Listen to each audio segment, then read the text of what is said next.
So the most important thing I like to remind people is that your ancestors, their practices, their connection with the earth, it is alive in the world today. We're not talking about forming connections with um, something that is dead.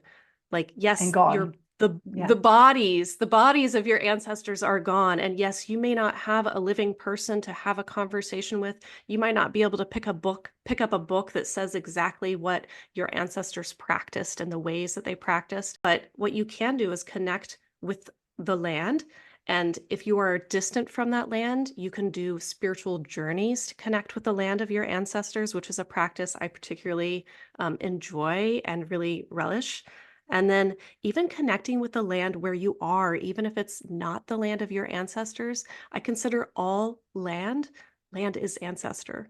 We all Mm. come from the land. If you do know where your ancestors originate from, reading about any practices that you can get your hands on, Mm. even the food that they ate, the food tells so many stories, and there's so many magical practices centered around food and just the art and craft of cooking. And like you were saying, tea leaves, Yeah. there's a lot of cultural richness, and I would say even spiritual inheritance in our ancestors' cooking practices.